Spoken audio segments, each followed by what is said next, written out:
Well, hi there. So in this video, we're going to be looking at government interventions into markets that are already in equilibrium.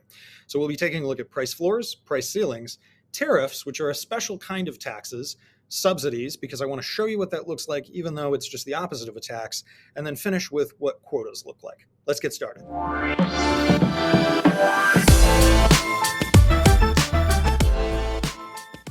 So the first two are price controls, is a kind of way to think about it. Price ceilings and price floors. And they tell you in the name what they really are. A ceiling is a maximum, right? If I took you and I threw you up, you would smack your head into the ceiling. But the thing below you is your floor. That's a minimum price. So when we say that these are maximums and minimums, we're saying that they are constraints on the market in some way. So we're going to always start with a really kind of basic look at supply and demand. And we'll start with here our demand curve and our supply curve. And you kind of have this equilibrium. But if we have a price ceiling, a maximum price, sometimes it's easier to think about price ceilings and price floors with a number. So imagine if maybe the good was transacting at, say, $3, and the government came in and said, we think that that's way too high. We want to put a cap on prices. So we would pick, say, maybe a number that's less than whatever that $3 is. Maybe it's $2, and say that the market folks cannot transact for more than $2. So we would indicate that by drawing a horizontal line straight across, and then we put like a little P sub C for price ceiling. Now, this price, the P star price, is no longer what this market can transact at, because the quantity supplied, the amount that the producers are willing and able to produce, well, at this price of, say, $2, they're not willing and able to bring as many units to market. So the number of units that are quantity supplied decreases. At the very same time, well, the demand curve intercepts this price, $2, at a much higher quantity. So there's more quantity demanded. And when we have kind of a difference between the two like that, we have what's called a shortage. Right? I'm just going to abbreviate there. It tells you right here, too much quantity demanded, too little quantity supplied. And the real benefit here is that some buyers are helped because they're able to purchase for a lower price. There are real examples of this in the world. There are some cities, for example, that cap rent for people. There are other places where they have, like, for example, price ceilings in cases of emergencies, where, in the case of a natural disaster, the government might come in and say, well, you can't charge more than X amount for bottled water. The trouble with some of those is that when that happens, it often leads to these shortages. And so the only people who end up with the good are the people who just happen to be in line first. It may not necessarily be the people who value the good that much. Generators, all kinds of things. And the other problem with those types of things, even though people consider price ceilings to be really fair in those environments, is that this. Imagine if a big hurricane strikes Florida and they put a price ceiling in on generators. Well, now there's no reason for somebody, say, in Georgia to go buy up a bunch of generators and drive a U-Haul truck down to Florida and sell them, right? Because they can't sell them at higher prices that would justify it, because there's all this demand. You're not allowing the market to essentially sort out this problem quickly. The reason why is that a lot of people find it really unfair when market prices rise dramatically after a natural disaster or something. But what the market is doing is allocating the goods and services to the people who are most willing and able to buy them. Again, your definition of fairness might look very different, but we can definitely say that price ceilings, when they are binding, lead to shortages and often black market activity, where there's people who would maybe sell illegally, and then you can't even keep track of that stuff at all. Right? So now we're going to look at what maybe a price floor would look like. The classic example, actually, of a price floor is a minimum wage, because really what that is just saying you can't sell your labor for less than a certain amount. Now, in this picture that I've drawn, I've called it a price rather than a wage, but it's still the same concept. In an equilibrium, you have the same number of sellers or quantity supplied and quantity demanded. But now we're going to say you have a minimum price. So if this was, say, $3 that we were transacting at, the government would come along and say, that's way too low, right? We need to have a higher price than that. And that minimum would be set above it. So maybe a minimum price of, say, $4. And so to be binding, price floors actually have to be above the equilibrium. It's a little bit counterintuitive, and some students really struggle and get them flipped around and things like that. But one way, right, this is my goofy way to remember this for myself, and it's literally how I think about it. I know that it's really childish, is that I always think about price ceilings like right here as that. And I'm like, well, they're obviously right there because, you have your little house that you can construct, and you have a little window and a door and some smoke, right? And you have a nice little house right there. And where's the ceiling in the house, right? That's the ceiling of the house.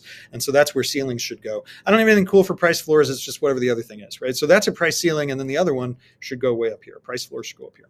So what this will do is create, obviously, another kind of disequilibrium, just like we saw a moment ago. But in this one, the quantity demanded is low and the quantity supplied is high. So it's the opposite of what we just saw. And the reasoning is because, well, at this high price, they're willing and able to sell lots of units. There's just not very much willing and able to buy those units.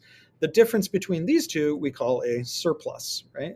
Now, a surplus just means that there's unsold units. What the government often does in these circumstances is they actually just agree to hire up or buy up the extra. We have lots of price floors on agricultural products in the United States for dairy products, for example. What the government does is it says below that, for example, milk cannot sell below a certain amount or cheese cannot sell below a certain amount. And then in order to make that actually a binding price ceiling, the government will just come along and buy up however much milk and dairy products actually there is left over. And this is no joke. The government then accumulates this cheese and they give it out to institutional purposes, right? They give it out to schools. That's where your lunch program food comes from. They give it out to prisons, right? So they run the prison system that way. The military gets all this surplus dairy. But then the government still has an enormous amount of extra dairy because we're supporting, basically we're helping the sellers, right? We're helping dairy farmers. And then what they do is they turn it into cheese. This is not a joke. And then they put it underground in a gigantic cheese vault, right? I'm going to say that again. The government has a cheese vault and it's underground. And I want to say that the cheese vault is in Missouri. So you go do your own research about that, but there is a cheese vault. That's what we do with all surplus cheese. So this is, this surplus cheese is obviously a problem. But, or I guess you just build a vault. And that's not really a problem. Tariffs. What a goofy thing, right? A tariff is a special type of a tax. So we're going to start with supply and demand. And before I go into the tariff a little bit, I'm going to sketch a picture of a normal tax, a normal per unit tax, just right over here. A normal per unit tax just raises the costs of production. And so it just shifts the supply curve to the left and it causes us to just have a higher price, right, and a lower quantity. That's a normal looking tax. So I'm going to write per unit tax. That's what that is. This is a special type. It's only on imports. And so imagine if maybe this supply curve over here was just domestic supply. And what will often happen is that, you might have a domestic price. If your country didn't trade with the world, the price of your good might be this, but other countries around the world might have much lower prices for your good. And those countries would have this much lower world price that I'm going to label here as WP. And so as a result, your domestic producers, right, only produce this amount and your domestic consumers want to buy that amount. And so you import lots and lots and lots of stuff. And so that's the amount that actually gets imported. Now, this is without the tariff. Now, what the tariff will do is it will raise the price of the world price by however much, right? I'm going to say world price plus the tariff, by however much the tariff is. So if we imagine that maybe the world price was, say, $2, and we said that there was a $1 tax on every unit that gets imported, that makes the new $3, right? So it literally just shifts it up by $1, because that's how much the tariff is. And what that does is it makes some of these domestic producers more competitive, right? You have these people between this and this point on the supply curve, they're able to compete and they can sell. And then you also have a fewer buyers, right? Well, some of the buyers say, no, 3, that's too expensive. 2, I was there, but not anymore. And so it actually kind of has the effect of reducing the amount of imports. So you can see that the imports kind of shrink a little bit right there. The other benefit is it's really good for these domestic sellers, right? So tariffs are generally regarded as a way to help domestic sellers, domestic producers, but they come at the expense of the consumers, right? We had less consumption than we would have before. We went from this number of units consumed to this number of units consumed. And the consumers who are buying the good are now paying higher prices as a result. So we would often say that tariffs are not a consumer-friendly or even really a market-friendly intervention because it's going to reduce the total amount of benefits of trade to everybody in this whole system. We're going to come back with a practice problem and take a look at tariffs in just a few minutes, actually. Now let's take a look at subsidies. Subsidies are way easier. I know that like that picture is like, whoa, what?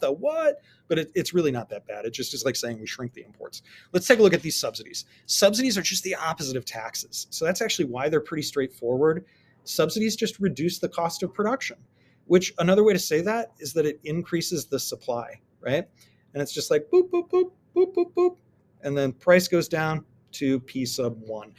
The vertical distance between these two, the vertical distance is the amount of the subsidy, because it's actually saying we're going to reduce the cost. So the vertical is actually the amount of the subsidy.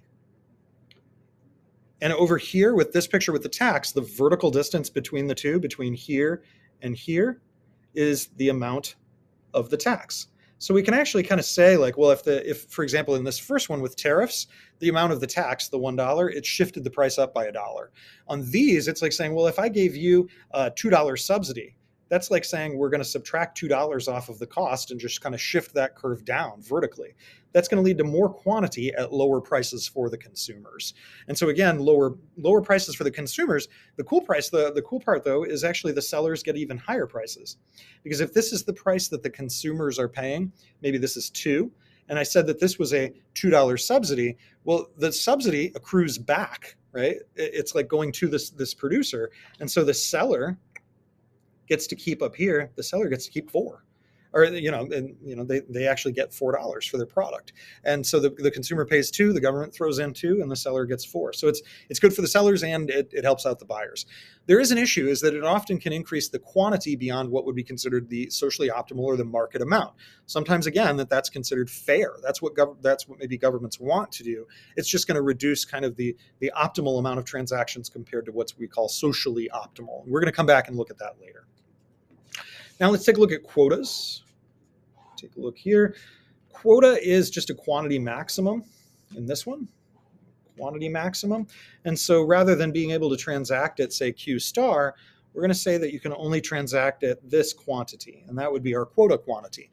It's going to cause the buyers to pay higher prices than they otherwise would. The P star value is not what the buyers are going to pay. And the reason why is that at this quantity, the quota quantity, the buyers are willing to pay a really high price. So the buyers end up paying way up here. That is also that's how much actually the sellers get to keep. So it really is a big benefit to some of the sellers. But notice that there are some sellers, these guys right here, who are kind of left out in the cold, right? They used to be able to sell at P star and Q star, but maybe because of this quota now, they are edged out of that market. They're not allowed to be able to sell in that market because the government says only this amount. So again, this is beneficial to some sellers. Typically, actually, the reason governments use quotas is it really increases the quality of the product. So for example, if they're trying to regulate a market where they're concerned that there might be some people who are a little shady on the sides, they want to make sure people get a really high quality experience, they'll often limit the quantity because the prices are going to be really relatively high, and then it's easier to keep an eye on the sellers, maintain some quality, but it's also that the sellers are themselves going to increase quality. They're going to compete more on quality than they will actually on price. So in, for example, cannabis dispensaries in a lot of places are limited to a number of licenses. That's partially because they're trying to keep an eye on that market. Another one was that the airline industry in the United States used to have kind of quotas and certain systems like that, and it forced airlines to compete on quality rather than on price. It was very expensive to travel, but the quality was much higher. So that's often what ends up happening with things. Taxis is another one, right? Taxi cab licenses are often given out in a quota system that's very similar to this. So we have a few different government interventions, shortages and surpluses that are created by price ceilings and price floors. That's where the bulk, I think, of your work is going to be. But hopefully this helped you. I'll see you next time.